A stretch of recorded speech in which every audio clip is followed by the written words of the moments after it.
الحاوی للفتاوی نے اس واقعہ کو بیان فرمایا۔ حضرت امام جلال الدین سیوطی رحمۃ اللہ تعالی علیہ نے آپ فرماتے ہیں کہ ایک دن اللہ کے محبوب صلی اللہ علیہ وآلہ وسلم تشریف فرما تھے۔ نماز عصر پڑھانے کے لیے حضور تشریف لائے۔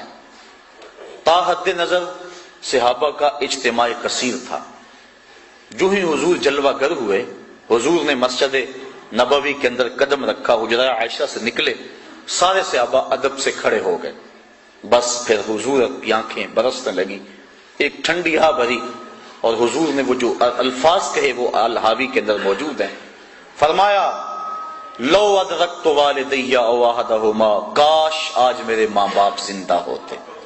انسان نے جب دکھوں کا دور دیکھا ہو، بعد میں اللہ خوشحالیاں دے دے، تو انسان آرزو کرتا ہے کہ میرے ماں باپ نے میرے دکھوں کا دور دیکھا، میرے سر پہ عزتوں کی سجی ہوئی دستار بھی دیکھتے، مجھے غربت میں دیکھا، امارت اور دولت کی ریل پیل بھی دیکھتے۔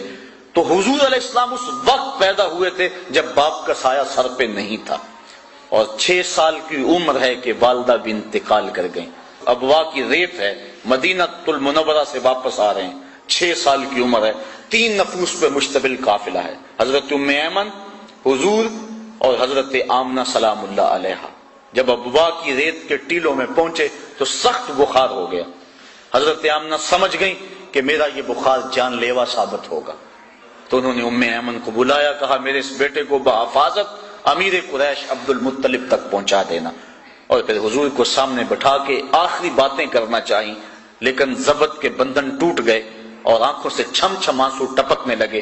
بمشکل چند باتیں کر سکی جو تاریخ نے محفوظ کر لی۔ ابن حشام نے سیرت نبویہ کے ان الفاظ کو لکھا۔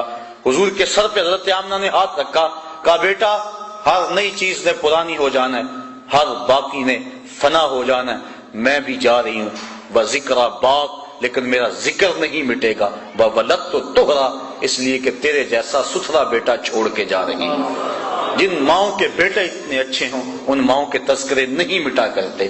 یہ جملے کہے اور حضرت آمنہ کا انتقال ہو گیا۔ حضور پھر اپنی والدہ کے پاس پھوٹ پھوٹ کے روئے اور بار بار پوچھتے تھے امی آپ بولتی کیوں نہیں؟ 6 سال کی عمر، پھر انہی پتھروں میں اور انہی ریت کے اندر اپنی ماں کی تدفین کی، اور آنکھوں سے آنسوں کا چھڑکاؤ قبر پہ کیا۔ آج ہو بھی کیا سکتا تھا، مدینے میں حضور کی ماں کا آج انتقال ہوتا تو فرشتے جنت سے پھول لے کر آتے، کتنے صحابہ جنازے کے جلوس میں ہوتے، لیکن غربت، تنہائی، وہ کیا کسی شاعر نے کہا تھا تجھے کن پھولوں سے ہم کفن دیں، تو جدا ہی ایسے موسموں میں ہوا جب درختوں کے ہاتھ پھولوں سے خالی تھے۔ اللہ کے محبوب علیہ السلام نے اس حالت کے اندر ماں کی قبر کو چھوڑا اور ام ایمن کے ساتھ چمٹ کے بیٹھ گئے۔ روایات میں آتا ہے کہ اللہ کے محبوب کی عمر ابھی 8 سال کی تھی کہ جناب عبد المطلب کا انتقال بھی ہو گیا۔ جب امیر قریش کا جنازہ اٹھا تو سارا مکہ امڑ آیا، لیکن 8 سال کا بچہ کبھی اس دیوار کے ساتھ لگ کے روتا تھا، کبھی اس دیوار کے ساتھ لگ کے روتا تھا۔